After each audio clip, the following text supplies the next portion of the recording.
प्रथम वर्ष विज्ञान के सभी विद्यार्थियों का उनकी रसायन विज्ञान की कक्षा में स्वागत है। फिजिकल केमिस्ट्री के अंतर्गत आज हम रेडियो एक्टिवता के सिद्धांत और रेडियो एक्टिव डीके या विखंडन के बारे में अध्ययन करेंगे। सबसे पहले हम रेडियो एक्टिवता के सिद्धांत के बारे में अध्ययन करते हैं।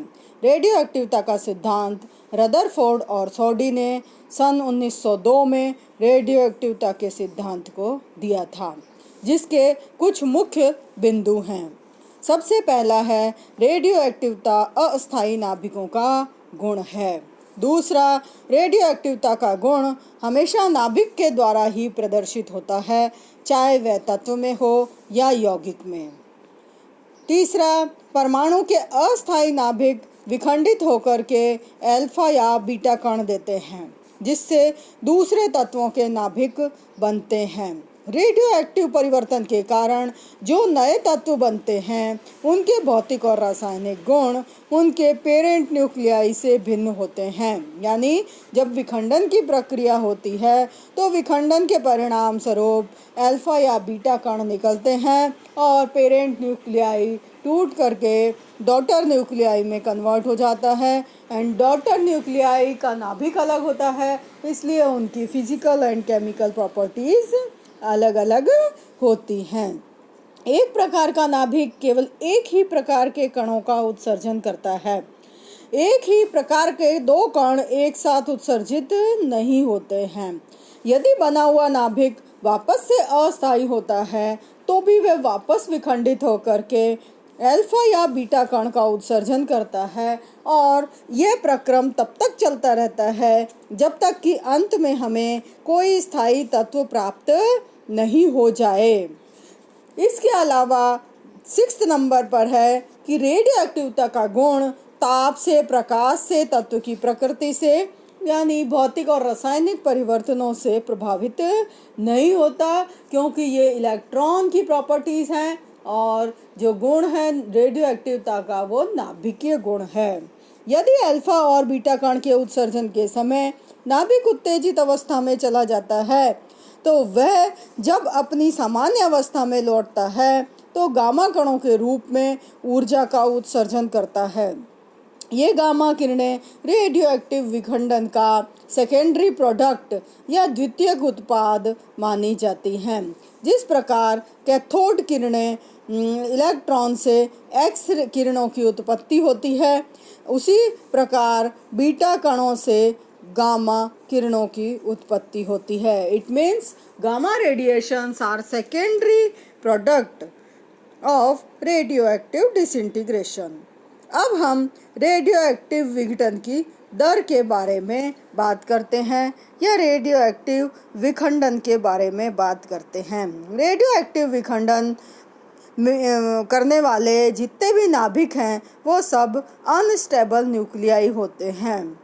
ये वाले न्यूक्लियाई ज़्यादातर एटॉमिक नंबर 83 के बाद वाले नाभिक होते हैं। अब हम बात करते हैं रेडियो एक्टिव विखंडन की दर और हाफ लाइफ टाइम के बारे में। हाफ लाइफ टाइम या अर्ध आयु काल वह समय है जिसमें रेडियो एक्टिव पदार्थ अपनी मूल मात्रा का आधा विघटित हो जाता है या अपनी प्रारंभिक मात्रा का आधा विघटित हो जाता है। उस समय को हम हाफ लाइफ टाइम या अर्ध आयु काल कहते हैं। जो ज़्यादा स्थायी न्यूक्लियस होता है वो धीरे धीरे विघटित होता है और उसका हाफ लाइफ टाइम लंबा होता है, और जो नाभिक तीव्रता से विघटित होता है उसका जो कम स्टेबल न्यूक्लियाई होता है वो तीव्रता से विघटित होता है और उसका हाफ लाइफ टाइम कम होता है। और इनको यदि हम देखते हैं तो रेडियो एक्टिव डीके या रेडियो एक्टिव विघटन की दर प्रारंभ में बहुत ज़्यादा होती है और धीरे धीरे वो कम हो जाती है।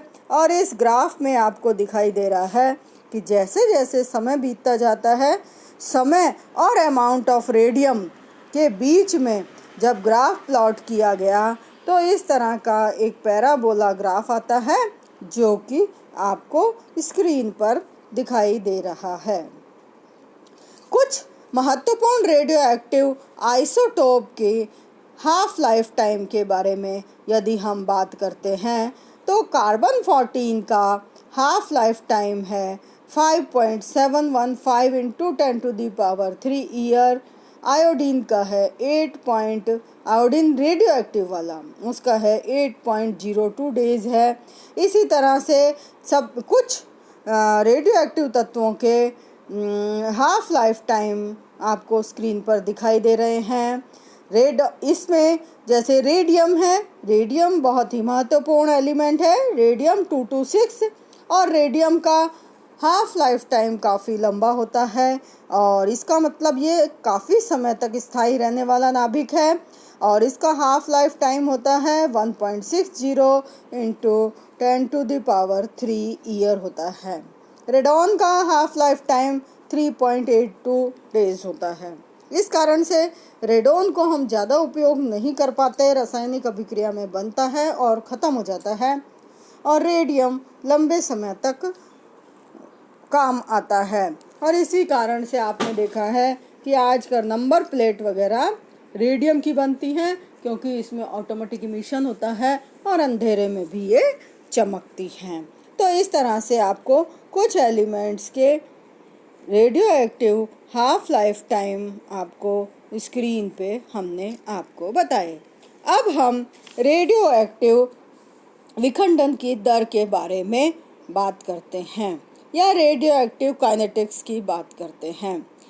यदि काइनेटिक्स के हिसाब से देखा जाए तो रेडियो एक्टिविटी की काइनेटिक्स प्रथम ऑर्डर या फर्स्ट ऑर्डर काइनेटिक्स है या प्रथम कोटि की अभिक्रिया होती है। ऊष्मा गति रसायन बल गतिकी के आधार से, रसायन बल गति के हिसाब से ये फर्स्ट ऑर्डर रिएक्शन है या प्रथम कोटि की अभिक्रिया है। इस संबंध में रदरफोर्ड ने एक सामान्य नियम बताया कि जो रेडियो एक्टिविटी की दर को नियोजित करता है, इस नियम के अनुसार इकाई समय में विखंडित होने वाले परमाणुओं की संख्या उस समय उपस्थित कुल परमाणुओं की संख्या के समानुपाती होती है। जैसे X जो है वो प्रोडक्ट में या उत्पाद में परिवर्तित हो जाता है।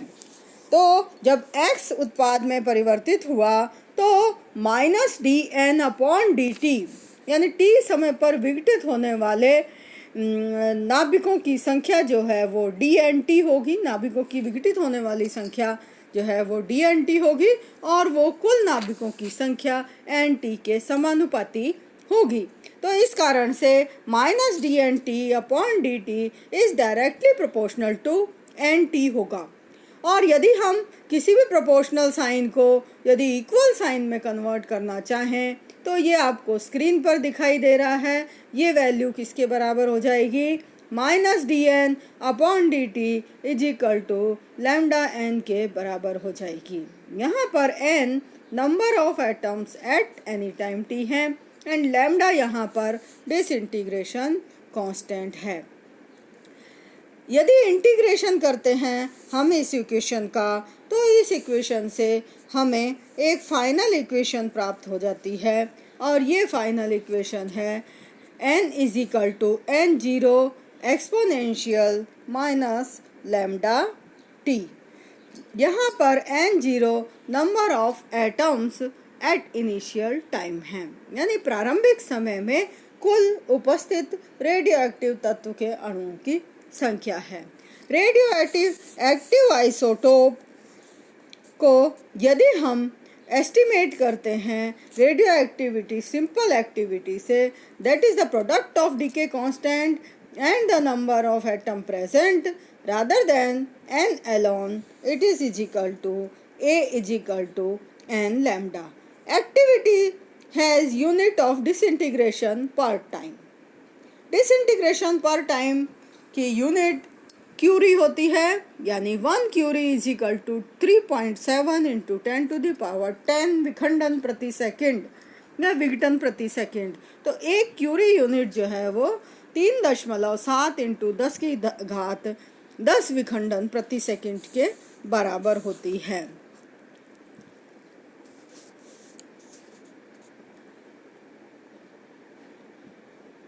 यदि हम समीकरण नंबर 2 और 3 को कंबाइन करते हैं तो हमारे पास एक और समीकरण आ जाती है। ये है A=A0 exponential minus lambda T. और इस तरह से यदि हम ग्राफ देखते हैं तो ग्राफ जो है वो एक पैराबोला की तरह से आ जाता है। अब हम यहाँ पर हाफ लाइफ टाइम या अर्ध आयु काल की बात करते हैं।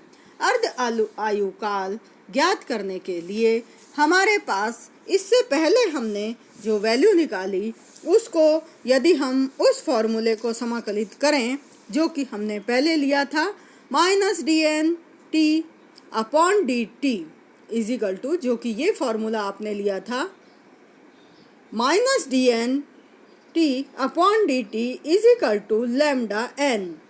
इस सूत्र को यदि हम समाकलित करते हैं और पहले इसको रीअरेंज करते हैं और रीअरेंज करने के बाद ये फॉर्मूला आपका dt लेफ़्ट साइड चला जाता है, राइट साइड आ जाता है और n नीचे चला जाता है। जब इस सूत्र को समाकलित करते हैं और उस पे हम बाउंड्री कंडीशन अप्लाई करते हैं तो ये वैल्यू हमारे पास आ जाती है natural log N T is equal to lambda T minus log n0। और जब हम इसको सॉल्व करते हैं लैम्डा इज इक्वल टू आ जाता है 2.303 अपॉन टी इंटू लॉग 10 की बेस पे n0 अपॉन nt। यहाँ पर जब हम हाफ लाइफ टाइम निकालते हैं तो nt is equal to n0 upon 2 रखते हैं और t की जगह पर हम t हाफ रखते हैं। तो जब हम lambda is equal to 2.303 upon t into log 10 की बेस पे n0 अपॉन nt की वैल्यू में nt is equal to n0 upon 2 और t is equal to t half लिखते हैं। तो और उसको हम यदि सॉल्व करते हैं तो सॉल्व करने पर हमारा मान t half is equal to 0.693 upon lambda आता है। तो यहाँ पर इस सूत्र की सहायता से हम किसी भी तत्व का अर्ध आयु काल निकाल सकते हैं। जब यदि हमारे पास क्षयांक का मान है या डीके कांस्टेंट का मान है तो हम अर्ध आयु काल निकाल सकते हैं, और यदि हमारे पास अर्ध आयु काल का मान है तो हम डीके कांस्टेंट की गणना कर सकते हैं।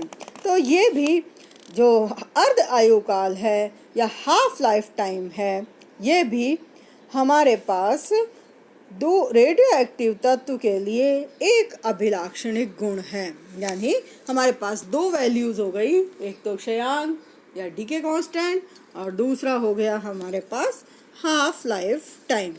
तो इस तरह से हम अर्ध आयु काल की गणना करते हैं। अब हम बात करते हैं औसत आयु काल की। औसत आयु, औसत जैसा कि शब्द से समझ आता है, या मीन लाइफ या एवरेज लाइफ जिसको कि हम वर्ड से कह सकते हैं। चूँकि रेडियो एक्टिव तत्वों के पूर्ण जीवन काल बहुत लंबी अवधि के होते हैं और ये शून्य से लेकर अनंत तक कुछ भी हो सकते हैं, अतः रेडियो एक्टिव तत्वों में भिन्नता स्पष्ट करने के लिए एक स्टैटिकल वर्ड या सांख्यिकी पद औसत आयु को शामिल किया गया या मीन लाइफ को परिभाषित किया गया, जिसको कि हम टॉ के द्वारा बताते हैं। सभी रेडियो एक्टिव परमाणु के आयु काल और ऐसे सभी परमाणु की संख्या का अनुपात औसत आयु कहलाता है। यानी the average life time that an atom of a radioactive isotope can survive is called mean life, which is obtained by dividing sum of the lifetimes of all the atoms by the initial number of atoms. Then tau is equal to 1 upon n0 integration from t is equal to 0 to infinity into dn। And जब इसको हम solve करते हैं तो solve करने के बाद आपके पास आ जाता है tau is equal to 1 upon lambda. Tau is equal to 1 upon lambda या tau is equal to 1.44 t half, यानी औसत आयु क्षयांक का व्युत्क्रम होती है।